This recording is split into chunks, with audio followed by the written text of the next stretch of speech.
Gracias, señora presidenta. Señorías, buenos días. Quisiera comenzar mi intervención trasladando en nombre del Gobierno de España nuestras condolencias a los familiares de las víctimas del accidente ocurrido ayer en la localidad de Iniesta. Como saben, el accidente tuvo lugar cuando un tren Alvia, que hacía su trayecto desde Ferrol a Madrid, impactó con el vehículo de un particular que se había precipitado desde un paso elevado a la vía de la línea Zamora-Ourense. La mayoría de los pasajeros están ya en sus casas, pero debieron de sufrir momentos insoportables de pánico y esperamos que se recuperen física y emocionalmente cuanto antes. Lamentablemente, el siniestro ha arrebatado la vida a 2 personas que merecen hoy nuestra consideración y nuestro homenaje, y sus familias todo nuestro cariño y todo nuestro apoyo. Señorías, señora presidenta, hemos pasado los peores meses de la historia de nuestra democracia. Han tenido una intensidad incalculable, como lo ha tenido también el debate que hemos mantenido a lo largo de diferentes prórrogas al estado de alarma, que han transformado nuestra percepción, también este debate y estos días tan intensos del tiempo. Han sido solo 3 meses que han parecido un tiempo infinito. Hoy podemos decir, con cautela, con la máxima cautela posible, que hemos superado los peores momentos de una pandemia que asola en presente continuo al mundo. España ha sido fuertemente golpeada por ello, pero hoy podemos decir también, señorías, que lo peor ha pasado. En numerosas ocasiones les he manifestado el orgullo que siento al presidir el Gobierno de España. Hemos conseguido superar como comunidad, como sociedad, como país, la pandemia con el esfuerzo, con la resistencia, con la disciplina social y también con la moral de victoria del conjunto de la ciudadanía española. Los españoles han demostrado, señorías, ser una sociedad responsable, solidaria, a pesar de la crudeza del momento.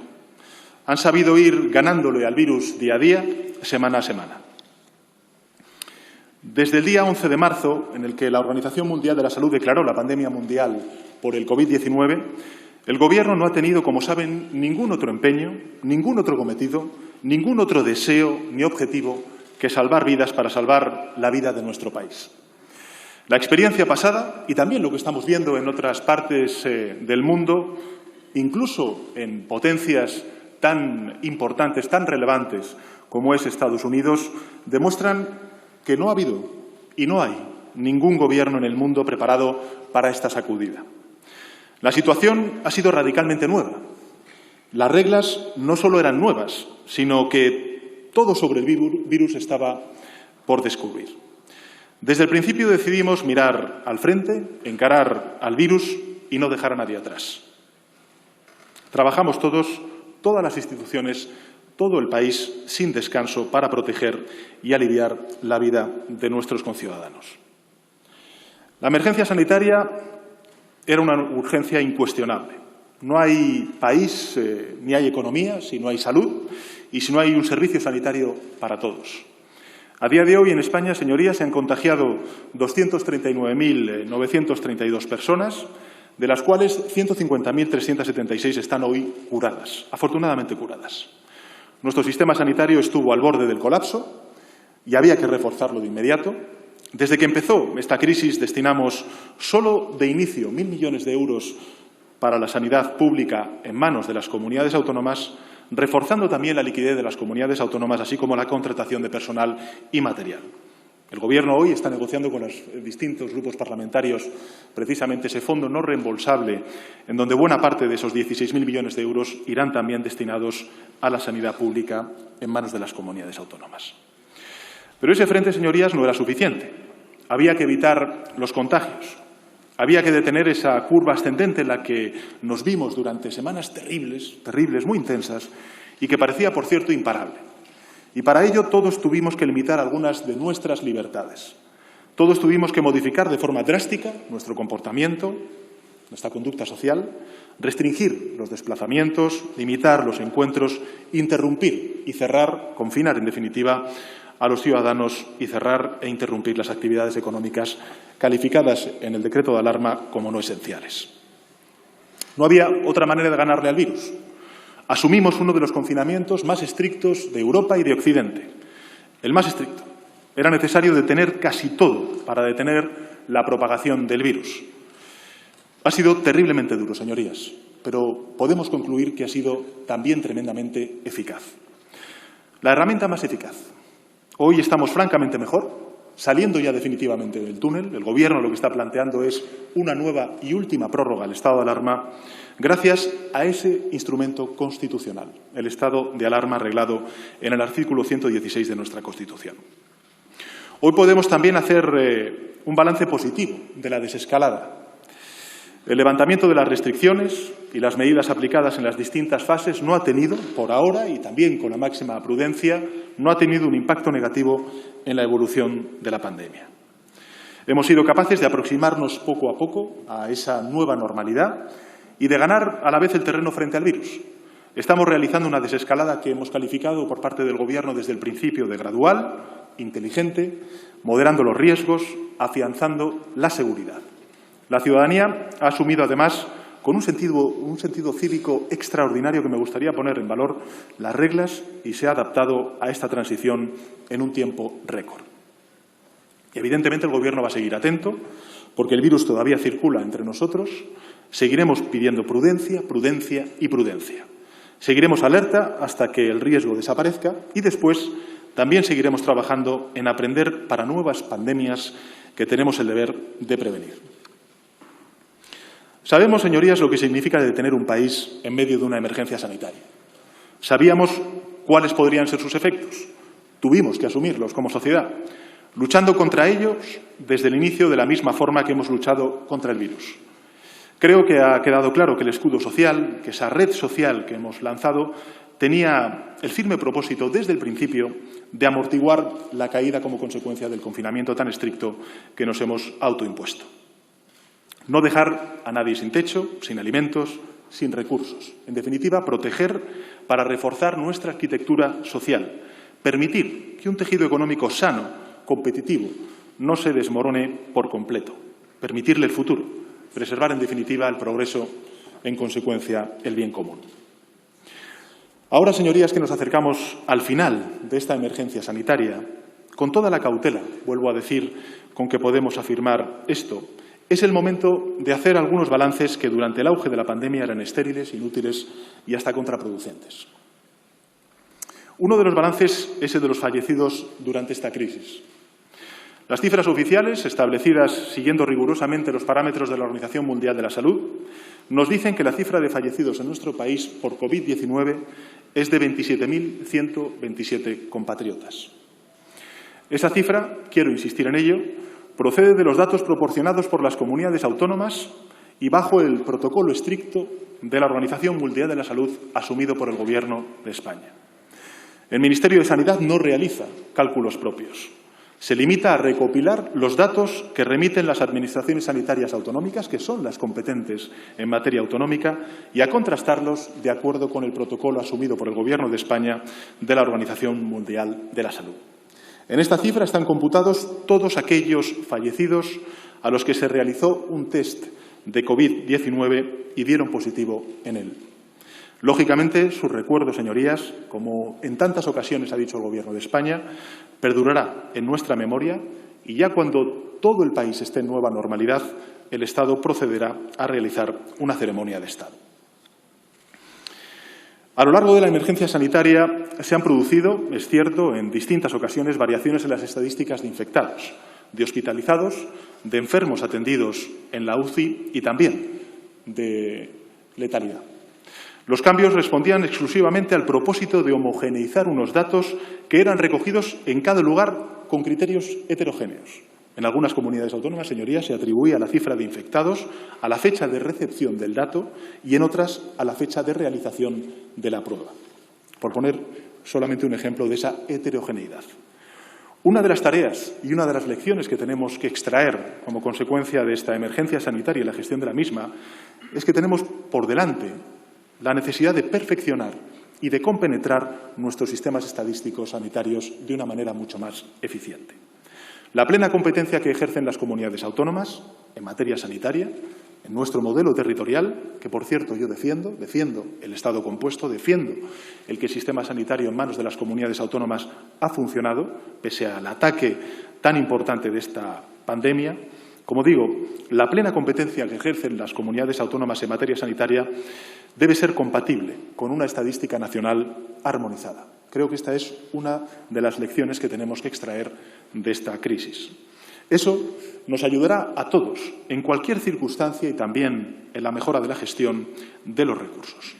Por tanto, los datos de contagios, de sanados, de fallecidos, de ingresados en UCIs, de hospitalizados, se han realizado en España en base a la información facilitada, y quiero además subrayarlo, con la mejor de las voluntades por parte de las comunidades autónomas y en base a los protocolos internacionales de la Organización Mundial de la Salud. Señorías, hace poco se ha cumplido el primer centenario de la gran pandemia de 1918, que provocó en todo el mundo más de 50 millones de muertes, de las que más de 250.000 se produjeron en una España que tenía menos de la mitad de los habitantes que hoy.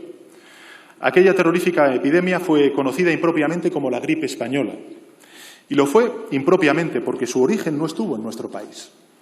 Pero se llamó así porque España fue el primer país que alertó de la pandemia, pues muchas otras naciones evitaron reconocerlo al encontrarse inmersas en la Primera Guerra Mundial.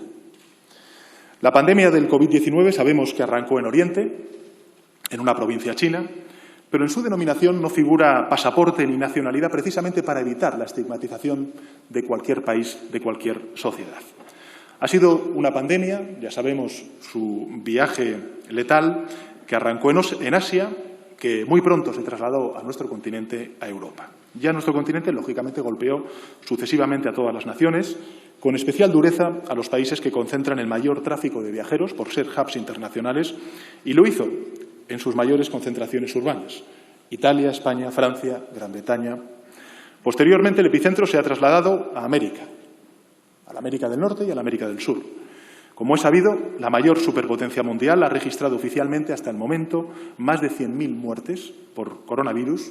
Solo en el estado de Nueva York el número de víctimas es mayor que en nuestro país. Esta pandemia no tiene pasaporte, lo he dicho en muchas ocasiones cada vez que he tenido ocasión de subir a esta tribuna, ni nacionalidad. Es una calamidad mundial. Italia no es culpable de haber sido golpeada por el virus, como tampoco lo es España, Francia, Bélgica, Alemania o Suiza. No tiene la culpa ni Milán, ni Madrid, ni Londres, ni ninguna otra capital del mundo. El enemigo es el virus, señorías, y la política debe servir para combatirlo juntos. Esta es una apelación que he hecho en reiteradas ocasiones, y aunque incluso haya podido clamar en el desierto, creo que es una de las lecciones que también tenemos que extraer en relación con la emergencia sanitaria y su gestión. El enemigo, insisto, es el virus, y la política debe servir para combatirlo unidos. El virus no puede ser el pretexto para dividir, para combatir al adversario. Lo estamos viendo en otros países, lo estamos sufriendo también en el nuestro. Menos aún utilizando las víctimas como arma arrojadiza o apropiándose de una bandera que es la bandera de todos y que ondea a media asta en el luto oficial más prolongado de la historia de nuestra democracia. No lo olvidemos nunca. Señorías, estamos llevando a cabo una desescalada, como decía antes, gradual, cautelosa, inteligente, de la que debemos sentirnos satisfechos. Las fichas sobre el tablero no eran fáciles de mover. Recordemos que éramos el primer país del continente europeo en abordar esa desescalada, pero entre todos lo hemos hecho razonablemente bien. La pandemia no ha atacado igual en todas partes, los tiempos no han corrido de la misma manera en todos los territorios, ahí están las cifras, ahí están los datos. Tanto el estado de alarma como la cogobernanza eran necesarios. Mientras algunas islas estaban en la fase 2, Madrid, por ejemplo, seguía en la fase 0, como consecuencia de ser el epicentro de la pandemia, y el dinamismo de la emergencia ha marcado nuestros actos. Si la situación no era la misma, la respuesta, lógicamente, no podía ser uniforme. Atender, en consecuencia, las necesidades de cada comunidad autónoma, respetando las necesidades del resto, solo ha podido hacerse con compromiso, con corresponsabilidad y con coordinación. Esto no era una carrera de comunidades, lo he dicho en muchas ocasiones. La desescalada no era una carrera de comunidades a ver quién llegaba antes. Cada paso adelante era una victoria para todas y cada una de las comunidades autónomas. Cada acto de prudencia, una garantía para el conjunto de la ciudadanía, viviese donde viviese. Creo que nunca antes habíamos tenido la oportunidad de comprobar de manera tan certera, y me gustaría volver a subrayarlo, cómo nos necesitamos y cómo nos influimos. Somos muchos territorios dentro de una misma nación. Somos interdependientes. Nuestra era es la era de la interdependencia, no solo dentro de nuestro país, sino también con el resto del mundo. Compartimos responsabilidades, estamos, por tanto, unidos, nosotros y nosotras. Esa unión es realmente nuestra identidad, es nuestra fortaleza. La libertad y la potestad de cada comunidad autónoma nunca han estado en peligro. Esto también me gustaría volver a recordarlo. El único peligro que no podíamos correr en esta desescalada era no garantizar algo muy preciado para el conjunto de la ciudadanía, que es el bien común referido a la salud pública. Esta semana, señorías, el 70% de nuestro territorio se encuentra en la fase 2 del plan para la transición hacia esa nueva normalidad. Algunos lugares ya se encuentran en fase 3 y estamos, en consecuencia, cada vez más cerca de conseguirlo. Ese nuevo día a día que nos espera, esa normalidad prudente que pronto alcanzará el conjunto del territorio español, será el resultado del esfuerzo, de la paciencia y del compromiso de todos. Hemos sido precavidos, hemos avanzado con cautela. Las restricciones de movimiento, sociales, el progresivo relanzamiento de nuestra economía se han modulado siempre en base a los consejos del Comité Científico, que nos asesora desde el primer instante, y en base al estado sanitario de cada uno de los territorios de nuestro país. El estado de alarma ha pasado de ser restrictivo a ser cada vez más flexible. Lo dije desde el principio de la crisis. Cada vez que avanzábamos en la emergencia sanitaria, lógicamente el estado de alarma se iba a ir modulando. Esta flexibilidad responde a la contención de la emergencia sanitaria. Depende exclusivamente de ella.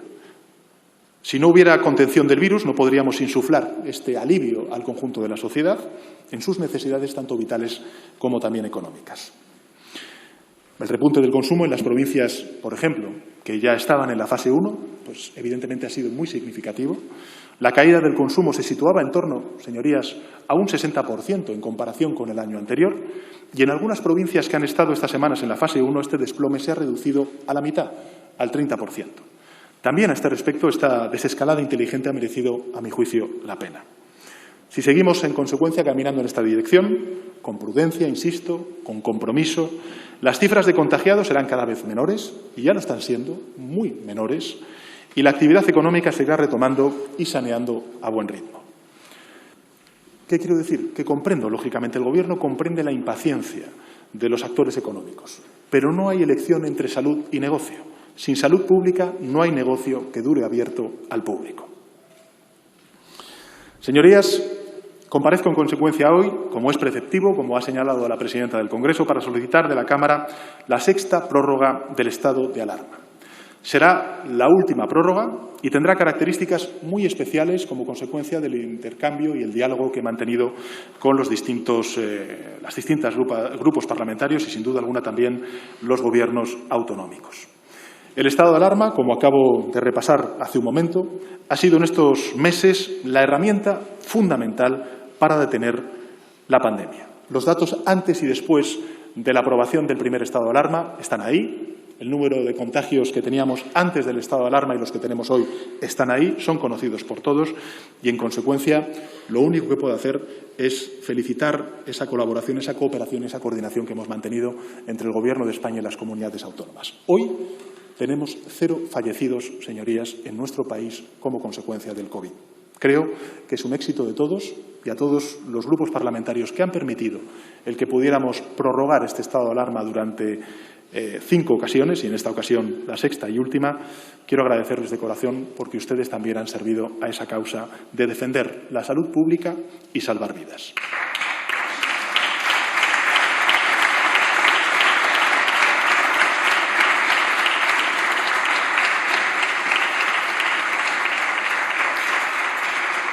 En una situación inédita a nivel internacional, o al menos no conocida en estos últimos 100 años, y sin vacunas, sin remedios disponibles, los gobiernos de todo el mundo nos vimos obligados a recurrir a uno de los tratamientos médicos más antiguos, que es la cuarentena, el confinamiento.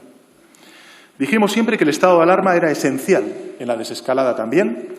Esa es la razón de esta última y definitiva prórroga, que si no se produce un retroceso alcanzará hasta el momento en el que la gran mayoría de los españoles estarán cerca de la nueva normalidad. El estado de alarma nunca ha sido, señorías, lo he dicho en muchas ocasiones cada vez que he tenido ocasión de referirme a esto desde esta tribuna, el estado de alarma nunca ha sido un capricho del Gobierno, ni ha tenido otro objetivo que el de controlar el virus, defender la salud pública y salvar vidas. A buen seguro que en el debate parlamentario se va a producir un cuestionamiento sobre el uso que se ha hecho por parte del Gobierno del estado de alarma. Lo conocemos. Algunos dirán que ha servido para que este supuesto malvado Gobierno recorte libertades y otros incluso dirán que para sustraer el poder autonómico. Nada más lejos de la realidad, señorías. Quiero recordar que así lo vieron la práctica totalidad de las fuerzas parlamentarias, la necesidad de utilizar el estado de alarma en las primeras ocasiones que acudí a esta tribuna a solicitar la aprobación del estado de alarma y la prórroga del mismo. Y es un misterio, señorías, es un misterio que algunas fuerzas parlamentarias en las primeras ocasiones que acudí aquí dijeran que era necesario aprobar el estado de alarma y ahora simplemente digan que no es posible seguir prorrogando el estado de alarma. Vuelvo a decirlo, señorías, el estado de alarma es una herramienta de nuestra Constitución, utilizado por muchos otros países a nivel europeo e incluso durante muchísimo más tiempo del que yo estoy solicitando recurrentemente cada 15 días ante sus señorías. Es la sociedad española quien pone en manos del Estado poderes especiales para enfrentar situaciones y calamidades excepcionales como la del COVID-19. Y eso ha sido siempre un instrumento del Estado. El estado de alarma es un instrumento del Estado, no del Gobierno.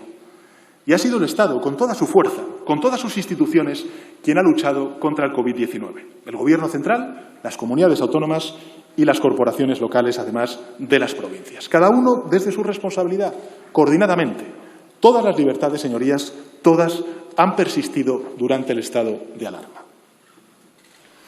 Esta Cámara, con las restricciones sanitarias obvias, ha ejercido el control cada 15 días. Los medios de comunicación han desempeñado su papel. Ninguna libertad se ha visto limitada, salvo la libertad a contagiar.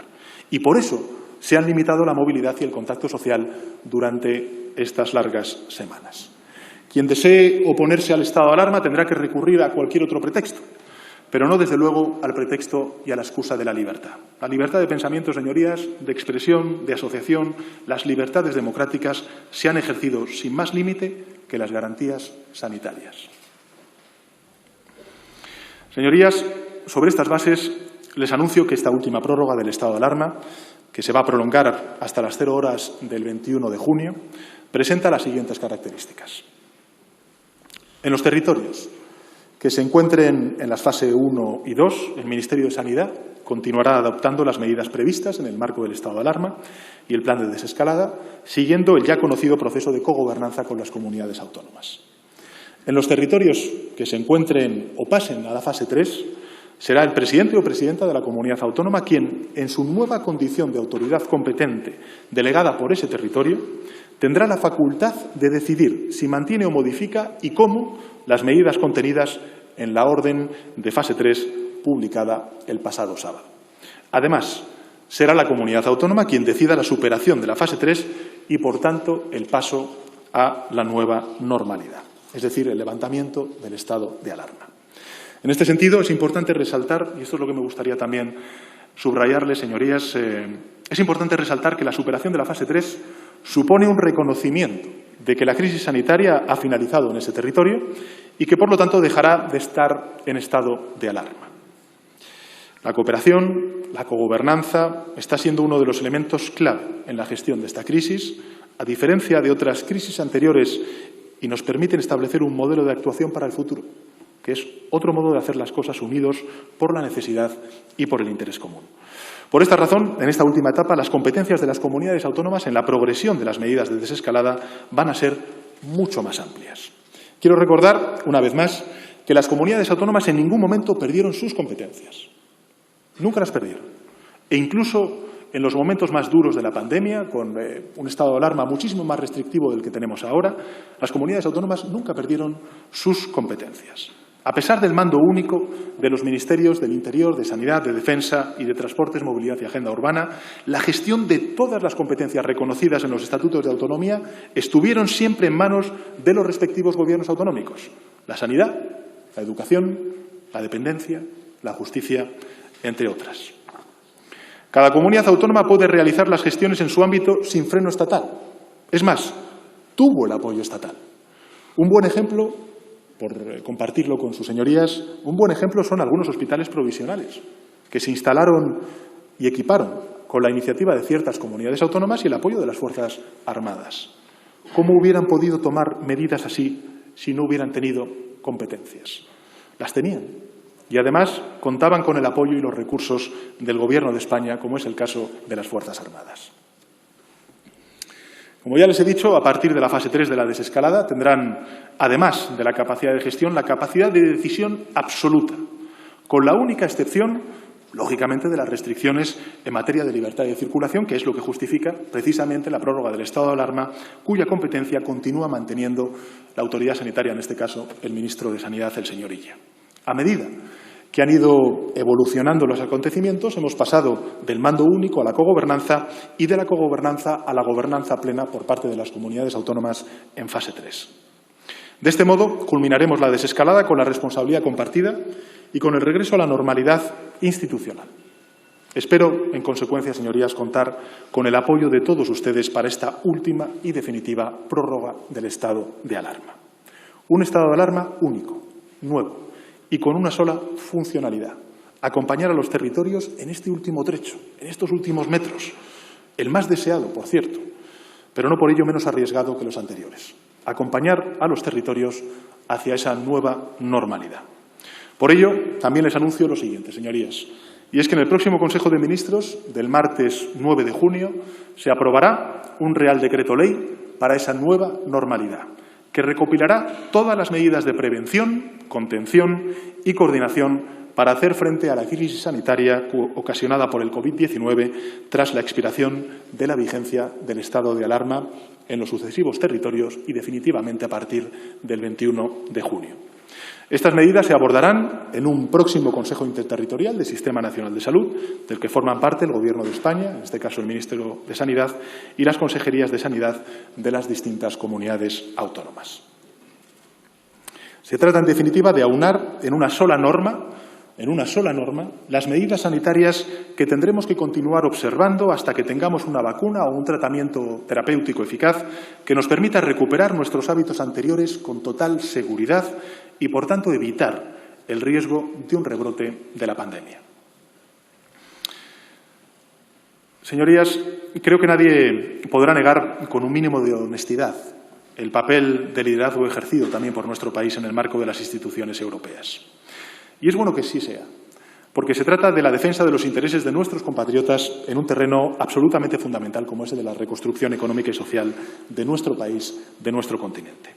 De cómo consigamos encauzar y condicionar esa actuación europea dependerá en buena medida la rapidez y la fortaleza con que superaremos las adversidades originadas por el COVID-19 a escala mundial.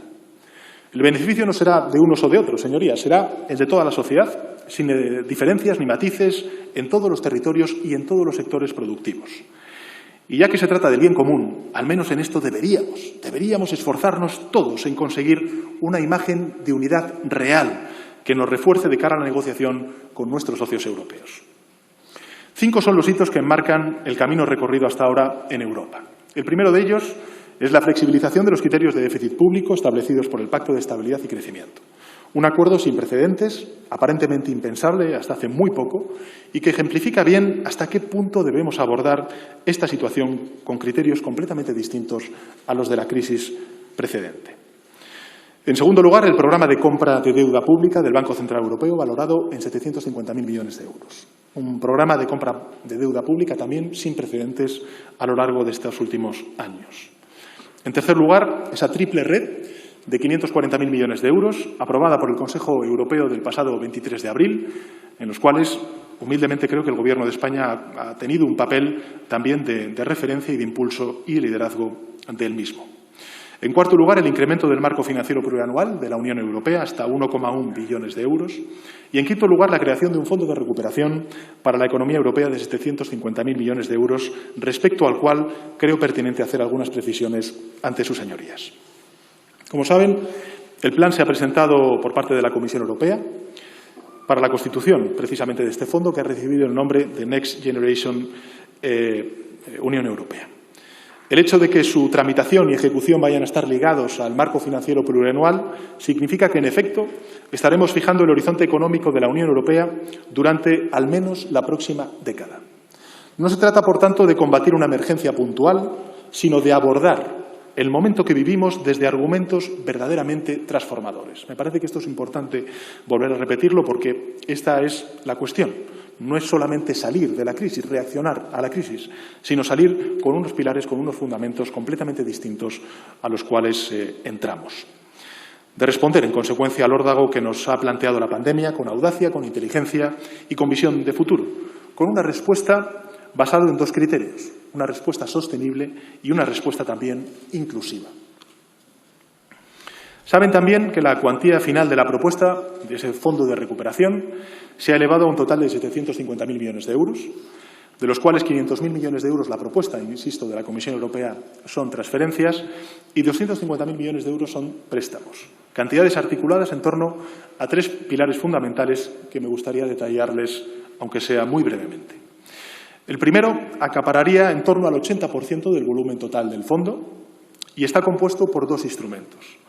El primero es el acrónimo en inglés SRRF, que podríamos traducir en una suerte de servicio de recuperación y resiliencia, dotado con 560.000 millones de euros de presupuesto, que supone el 90% de la cuantía de este pilar.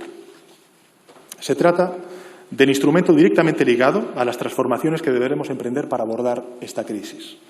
Su única condicionalidad, y me gustaría además volver a subrayarlo, su única condicionalidad es la elaboración de planes nacionales por parte de los Estados miembros basados en las prioridades identificadas en el marco del semestre europeo, así como el gasto también que sea coherente con esos planes nacionales de clima y de energía que ya recientemente ha aprobado el Gobierno y ha enviado a Bruselas.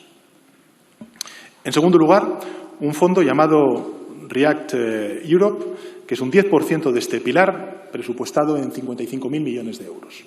Semejante a los fondos de cohesión, que se va a distribuir conforme al impacto de la crisis y cuya misión será apoyar a trabajadores, a trabajadoras, a pequeñas y medianas empresas, a sistemas sanitarios, a la transición digital y a sectores particularmente afectados como, por ejemplo, el turismo o también la cultura. El primer pilar se completará con cuestiones más pequeñas para reforzar algunas cosas que son importantes para nuestro país, o al menos para este Gobierno y para la mayoría de sus señorías, como es el Fondo de la Transición Justa y también el de Desarrollo Rural para combatir, digamos, la despoblación en nuestro país. El segundo pilar se refiere a la inversión privada y se desarrolla bajo un nuevo instrumento de apoyo a la solvencia que servirá de aval para que el Banco Europeo de Inversiones pueda proceder a su distribución. Se reforzará también el programa Invest Europe, al que se sumará el Servicio de Inversión Estratégica, dotado con 15.000 millones de euros y potencial, según se estime, para apalancar nada más y nada menos que 150.000 millones de euros. Este pilar permitiría fortalecer sectores clave para futuras crisis sanitarias, como productos también farmacéuticos, la recapitalización de empresas en los Estados miembros que atraviesen dificultades presupuestarias y no puedan hacerlo con sus presupuestos nacionales. El tercer pilar está orientado a extraer lecciones de la crisis. En su dimensión interna supondrá el desarrollo de un nuevo sistema europeo de sanidad, vamos a llamarlo así, dotado con 9.400 millones de euros. Y esto significará destinar recursos para prevenir y preparar futuras crisis sanitarias y mejorar los objetivos ligados a la salud en el largo plazo. Y en su dimensión externa incluye también la mejora de los instrumentos de cooperación, también en el ámbito de la vecindad como el instrumento de cooperación internacional y de ayuda humanitaria que, lógicamente, en esta crisis, pues también la Unión Europea no puede olvidar esa dimensión exterior y la solidaridad con los países que ahora mismo están atravesando esta pandemia. Estoy pensando, lógicamente, en América Latina y potencialmente en África. Al margen de los tres pilares, la Comisión Europea propone fortalecer otros programas del marco financiero plurianual. Respecto a la propuesta que estaba sobre la mesa y que fue rechazada por parte del conjunto de Estados miembros el pasado mes de febrero, incluyendo, pues, lógicamente, la política agrícola común, que se ha revelado como un instrumento no solamente eficiente, sino que además fundamental para momentos tan críticos como los que hemos atravesado durante estas últimas semanas, la política de pesca, programas ligados al mercado común, al Erasmus+, a la Europa de la defensa, al Connecting Europe y al Digital Europe, que lógicamente la transición digital se ha revelado también como un instrumento fundamental para este tipo de situaciones tan críticas. Cuestiones todas ellas de indudable trascendencia para nuestro país y en cuyas negociaciones estamos participando activamente.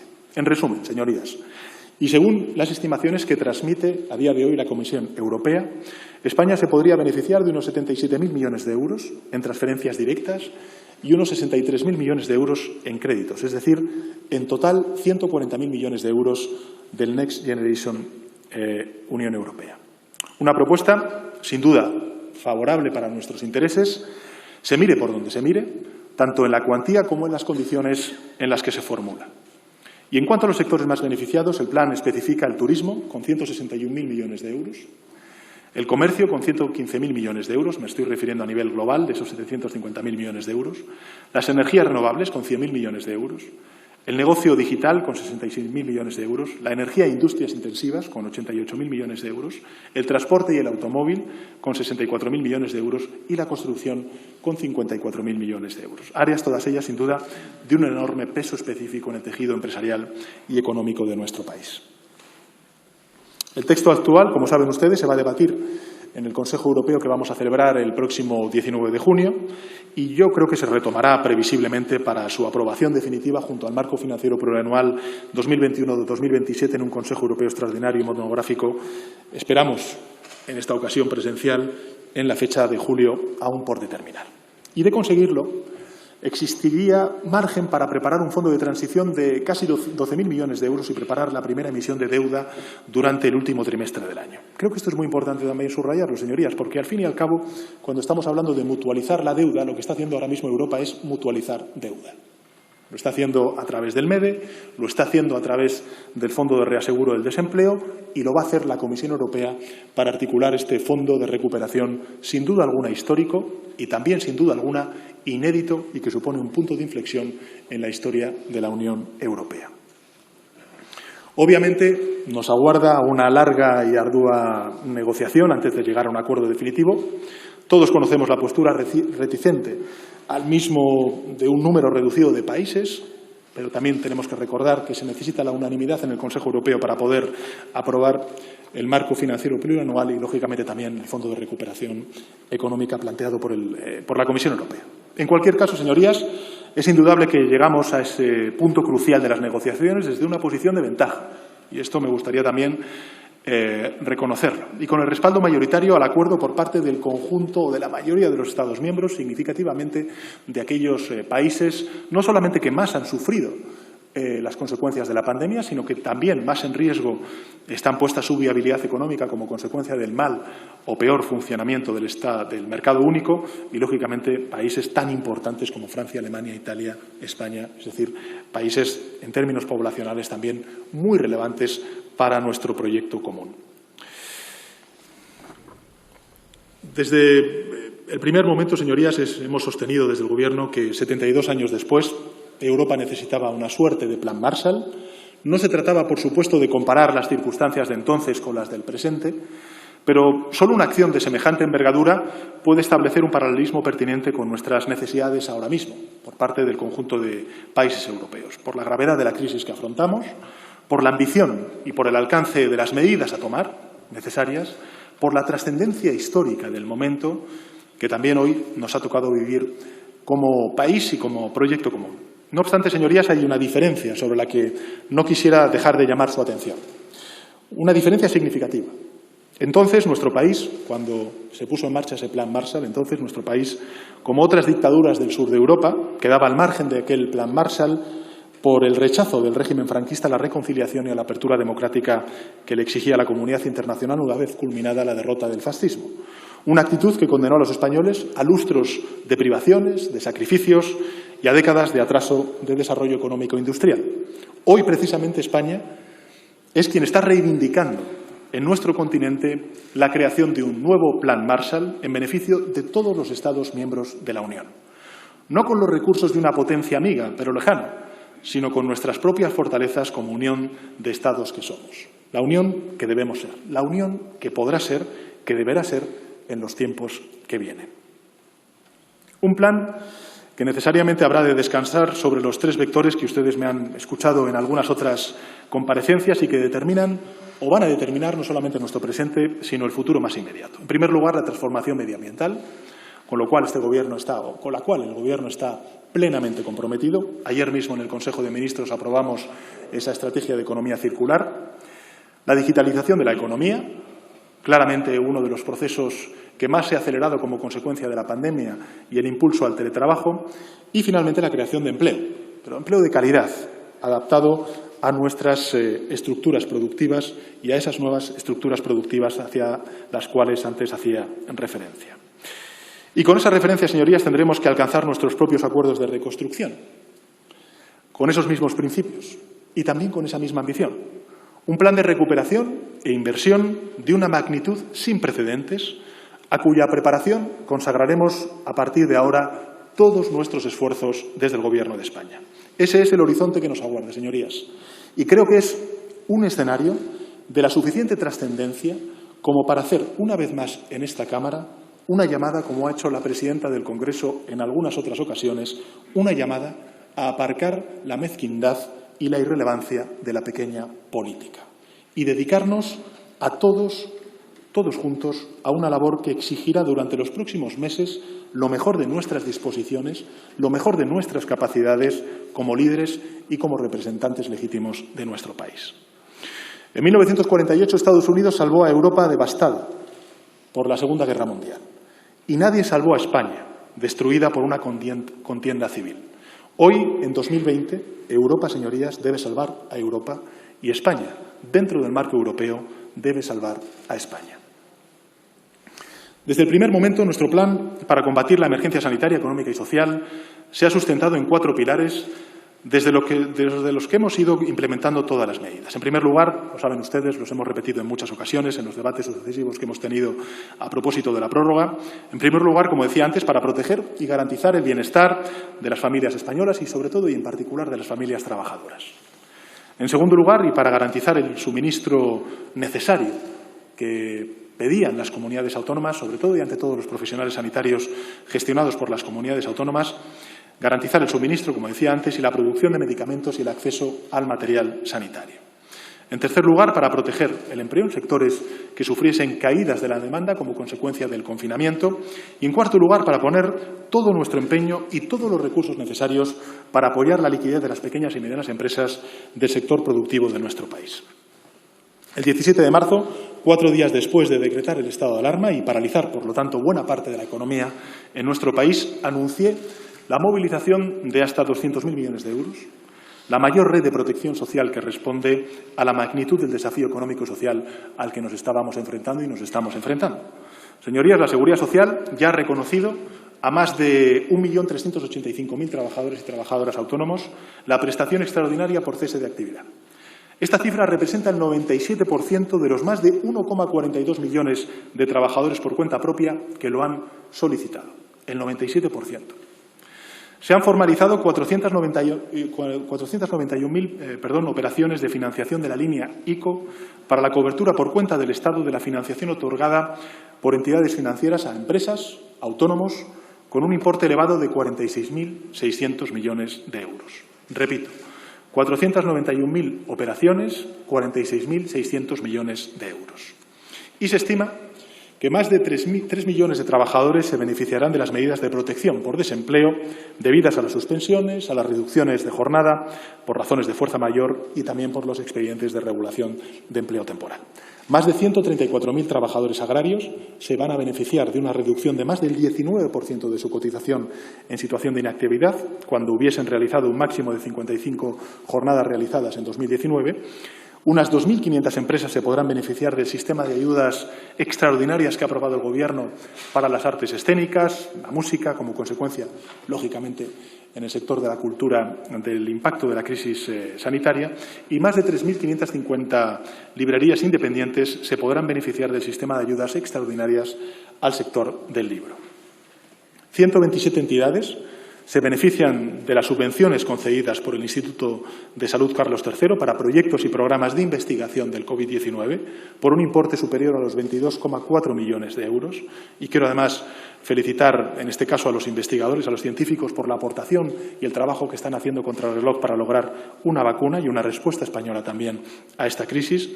Y 1.731 investigadores e investigadoras continuarán con su labor gracias a la prórroga de los contratos temporales financiados con ayudas de la Agencia Estatal de Investigación y del Instituto Carlos III. Por su parte, se han concedido más de 137.800 solicitudes de moratoria con garantía hipotecaria y más de 229.300 solicitudes para la suspensión de los contratos de crédito. Este es un Gobierno, como saben ustedes, señorías, como la mayor parte de nuestra sociedad, comprometido con la igualdad de género y la lucha contra la violencia de género. Casi 61.000 mujeres se benefician de las medidas urgentes adoptadas en materia de protección, de asistencia a las víctimas de la violencia de género, de explotación sexual, de trata o de agresiones sexuales. Puede que aún, sin duda alguna, seguro que aún hay muchas personas que piensen que esto no es suficiente, y no es suficiente cuando todo es necesario para poner en pie de nuevo al país en torno a ese plan de reconstrucción, de recuperación social y económica. Pero seguiremos escuchando, haciendo lo que haga falta, cuando haga falta y donde haga falta, y sin dejar a nadie atrás. Porque seguiremos protegiendo e impulsando el motor de nuestro país para arrojar dos cuestiones fundamentales. Primero, certidumbre y, en segundo lugar, seguridad. Nadie está solo. Estamos, señorías, todos unidos. Nuestro país será más fuerte cuanta más seguridad transmitamos. Si se siente seguridad, la sociedad irá reanudando sus vidas con más tranquilidad, con más sosiego. Y eso conllevará un mayor consumo y, por tanto, una reactivación económica mucho más segura, con menos riesgo de recaída, que es, en definitiva, el objetivo que pretende el Gobierno de España. Es cierto, como he dicho en alguna otra ocasión, que existe en esta crisis y previamente a esta crisis una España más expuesta. Una España con cicatrices abiertas desde la pasada crisis económica. Una España que se sintió la última crisis abandonada porque no recibió prestación, atención, comprensión. Existe, en consecuencia, una España débil, vulnerable, limitada. Y esa España es la España más urgente, la de miles de niños y niñas en riesgo de pobreza, la de hombres y mujeres con más de 40 años que aún no han encontrado un empleo estable o que sufren el desempleo de larga duración desde después de la última crisis económica, la de miles de personas dependientes, nuestros mayores, abandonados a su suerte sin amparo, y la de, sobre todo, una generación de gente joven, buscando esperanza en otros países cuando en el nuestro se les agotó el tiempo de espera, con la diferencia de que ahora no hay dónde huir. Señorías, son muchos los motivos que nos llevan a actuar como hemos actuado y como vamos a seguir actuando. Pero el principal es el de la justicia social. Era imprescindible para nuestro país aprobar un ingreso mínimo vital, como hemos hecho la pasada semana en un Consejo de Ministros extraordinario, el pasado viernes. Sin duda, creo que esta es una medida histórica, trascendental, en un momento clave, además, para nuestro país. Una medida que forma parte del programa de gobierno de coalición, una medida que devuelve la dignidad y la decencia a nuestro país, una medida que crea nuevos derechos sociales y por la cual creo que nos podemos felicitar todos. Y nos tenemos que felicitar todos, señorías, porque la tasa de pobreza en nuestro país es la mayor de todos los países en nuestro entorno, duplicando la media de la Unión Europea, triplicando, por ejemplo, la tasa de pobreza de países como Alemania. Solo en España, señorías, el porcentaje de hogares por debajo del 30% de la renta mediana roza el 7%. Una situación que afecta a más de 2 millones de niños y niñas que sufren pobreza infantil, es decir, nuestros hijos y nuestras hijas, y la que es, en definitiva, la próxima generación de nuestro país. Y yo creo que debemos protegerles, que debemos ayudarles a avanzar. Las generaciones venideras han de crecer con dignidad. El pasado viernes aprobamos, como he dicho antes, en un Consejo de Ministros extraordinario, el ingreso mínimo vital, que va a empezar a aplicarse este mismo mes de junio y que va a poder amparar a nada más y nada menos que 4 de cada 5 personas en situación de pobreza severa. Esto supone alrededor de 850.000 hogares.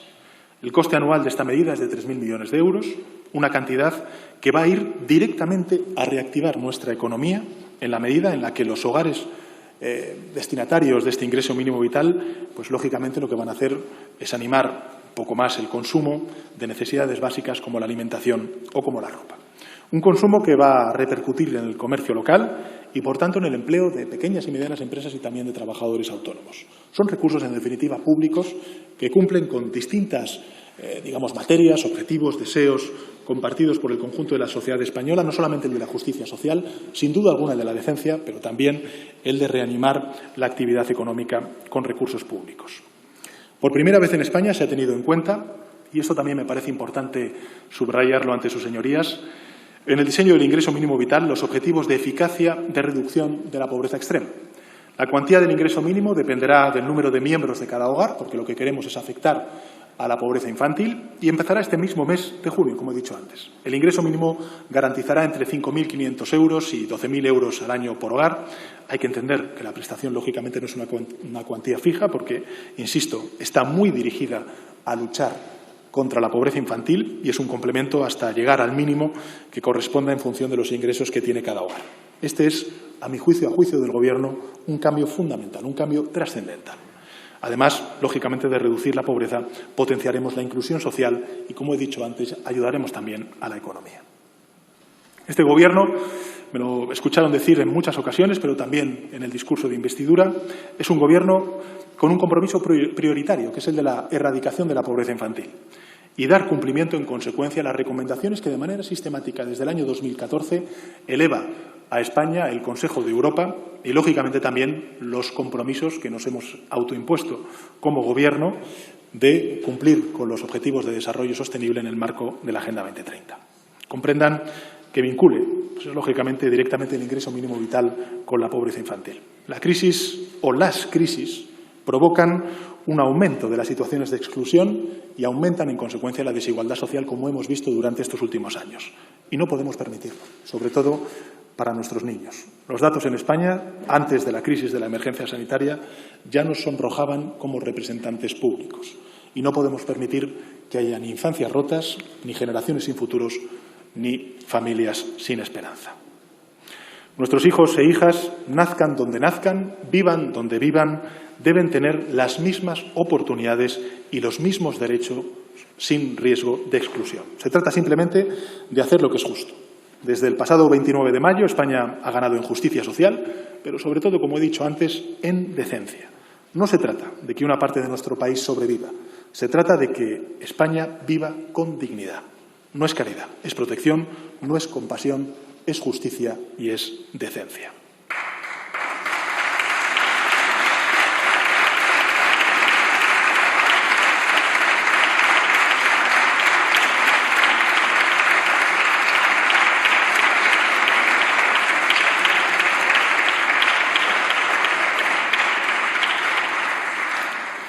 Esta medida supone, señorías, el pilar fundamental para la reconstrucción social, sin olvidar, en paralelo, esa reconstrucción económica necesaria en nuestro país. Tenemos que hablar de crecimiento, tenemos que hablar no solamente de redistribución, sino de crecimiento y de creación de empleo. Y desde el Gobierno incidimos en algunos sectores estratégicos. En primer lugar, creo que es claro que tenemos que hablar del turismo. Este sector de prestigio internacional, de gran capacidad de crear empleo, se ha visto lógicamente y particularmente afectado por el COVID-19 y, sin duda, este sector va a seguir siendo apoyado por el Gobierno de España. Vamos a presentar, y esto también me gustaría anunciarles, vamos a presentar próximamente un plan de relanzamiento del turismo basado en medidas de apoyo económico, laboral, complementarias a las ya aprobadas y en el reposicionamiento de España como destino seguro y sostenible. En este plan aseguraremos que la recuperación del sector se alinee con los principios de sostenibilidad socioeconómica, a los cuales antes he hecho referencia, la sostenibilidad medioambiental, con la cual este Gobierno está plenamente comprometido, y que el sector continúe trabajando en dos elementos fundamentales, como es la innovación de sectores turísticos y la digitalización, también importante a la hora de impulsar este sector. Y, en segundo lugar, otro sector especialmente afectado por la pandemia, que es el de la movilidad y el de la automoción. Este sector, señorías, es estratégico para nuestro país. Me han escuchado en alguna otra ocasión decirlo, sobre todo y ante todo fabricamos y exportamos muchísimos automóviles, supone el 10% de nuestro Producto Interior Bruto, del empleo en España, y tiene importantes efectos de arrastre sobre otros sectores. Cada euro Por poner una cifra, un ejemplo, para que vean ustedes cuál es el impacto que tiene real este sector tan estratégico de automoción sobre la economía de nuestro país, cada euro facturado por los fabricantes de vehículos supone 1,65 euros en el resto de la economía.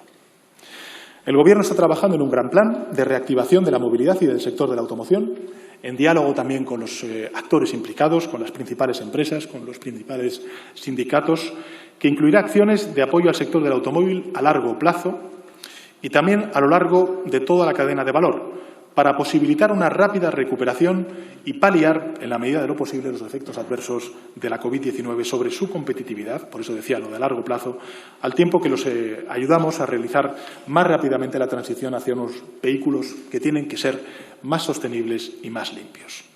El plan impulsará medidas de apoyo a la movilidad sostenible.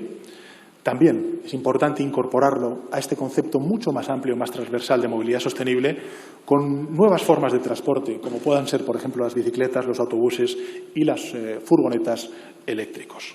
Por último, aprobaremos, y esto lo traeremos en breve plazo, aprobaremos una ley de movilidad sostenible, que esperamos cuente con el apoyo mayoritario de la Cámara, que generará un marco regulatorio para la fabricación y la comercialización de los vehículos. Nuestro objetivo central, señorías, es facilitar algo que decía antes como respuesta a la crisis por parte de Europa y que tenemos también que hacer en nuestro país. Es facilitar la transformación de nuestra economía hacia un modelo sostenible, mucho más competitivo del que tenemos, que permita la creación de empleo de calidad. Esta prioridad también implica cambios en la normativa laboral y para ello, lógicamente, el Gobierno de España lo que ha hecho ha sido impulsar el diálogo social desde el principio. Hemos aprobado el salario mínimo interprofesional, su subida en el marco del diálogo social. Hemos aprobado también la extensión de los ERTEs en el marco del diálogo social. Y el planteamiento que ha hecho el Gobierno de España es, en ese marco de diálogo social, crear un nuevo estatuto de los trabajadores para el siglo XXI, adaptando la legislación de los ERTEs, que es una nueva e innovadora respuesta que hemos dado a esta crisis, respecto a otras crisis me refiero, y que, lógicamente, tendrán como prioridad el plantear una regulación laboral acorde con la transición ecológica, digital y, lógicamente, también con todos aquellos aspectos vinculados al sector sanitario y a la investigación científica. Señorías, como he dicho antes, España debe salvar a España en el marco de una Europa unida, mucho más fuerte.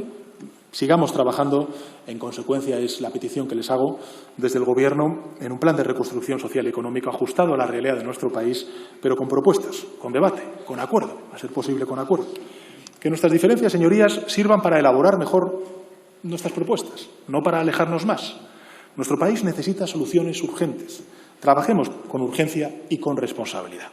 Y también con una enorme dosis de generosidad para con nuestro país, con un país que sufre los efectos de esta pandemia. Trabajemos por el bien común y olvidemos la costumbre de la crispación. Trabajemos desde la misma bandera. Y por eso permítame, señorías, que hable durante un instante de banderas. Todos sabemos que la bandera es el símbolo de la nación. La bandera es un rectángulo de tela cosido con 47 millones de hilos, uno por cada español y española. La bandera es la bandera de todos, de todas. Representa nuestra historia, nuestras lenguas, nuestros descubrimientos, nuestra literatura, nuestro paisaje, nuestro patrimonio. Pero representa sobre todo, señorías, nuestra voluntad de vivir juntos y de conformar un proyecto de país común. Por eso nadie está fuera de la bandera y nadie tiene el derecho de usar la bandera contra otro compatriota. En esta Cámara tenemos modelos antagónicos, diferentes, señorías. Muchas formas de concebir nuestro país, de planear su futuro, pero todos ellos son España.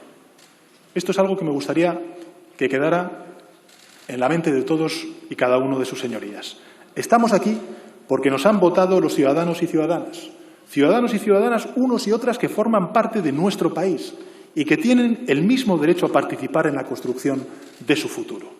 No hay buenos españoles y malos españoles. No hay buenos ciudadanos y malos ciudadanos. No usemos, por lo tanto, la bandera como si fuera un arma o como si fuera una frontera que separa. No usemos el nombre de España en vano. No empleemos para dividir ninguno de los símbolos que fueron creados precisamente para representar todo lo que nos une, que es mucho, mucho más de lo que nos separa.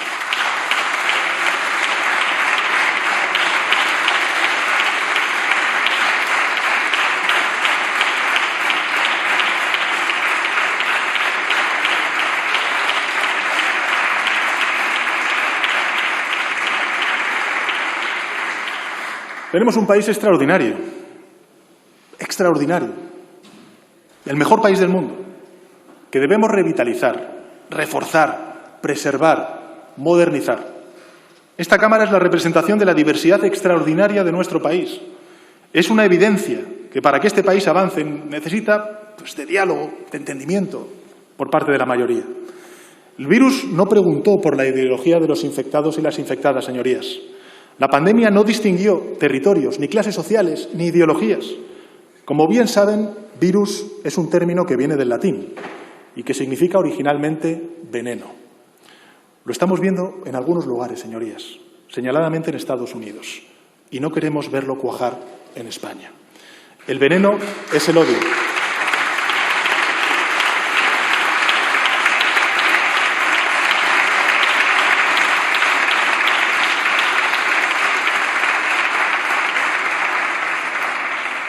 El veneno del odio es el veneno más dañino, porque corroe las sociedades y aniquila las comunidades. Señorías, digamos no al veneno del odio, no a la violencia física, no a la violencia verbal, no al insulto y no a la provocación. No queremos eso para nosotros ni tampoco para nuestros hijos. Nuestros padres no se sacrificaron para esto. La pandemia ha dejado al descubierto algunos errores de nuestro sistema. Resolvámoslos.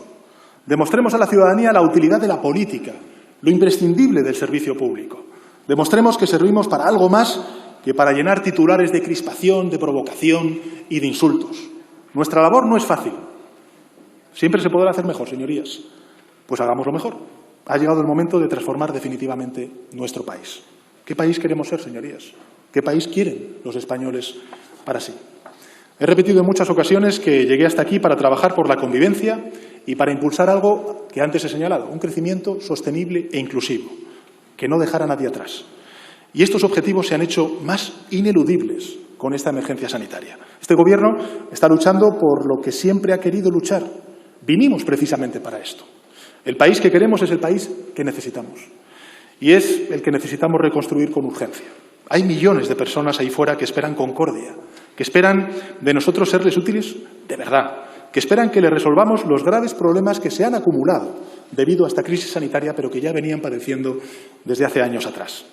El país que necesitamos es un país sostenible, es un país más igualitario, es un país en convivencia, es un país con justicia social. El país que necesitamos es aquel que fomente la productividad de sus empresas con más innovación, con más ciencia, con más formación, con más educación, con más motivación, con más estabilidad y calidad en los empleos. Es el que debe restaurar los derechos sociales que durante estas últimas décadas hemos ido desmantelando, como es el de la sanidad, como es el de la educación, el de la formación profesional, de la dependencia. El país que queremos es el de las pensiones dignas. El país que queremos es el país del ingreso mínimo vital.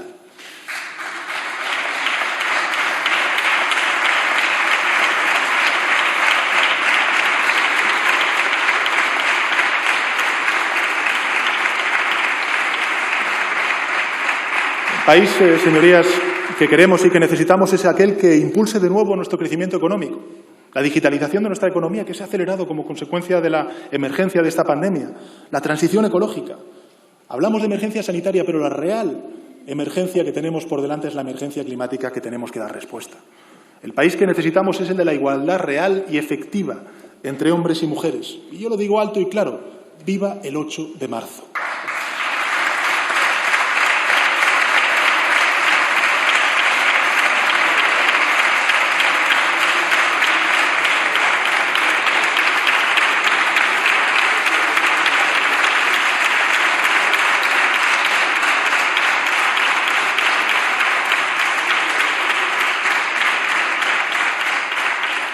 El país que necesitamos, señorías, es el del diálogo y el entendimiento, la concordia entre sus distintos territorios y sus formas de concebir y entender a nuestro gran país. Y ese país, señorías, solo vamos a poder construir juntos, juntas, no uniformes, pero sí juntos. No desde el acuerdo total, al que no aspiramos, señorías, porque no es posible. Nos gustaría, pero no es posible. Al menos un pacto entre diferentes.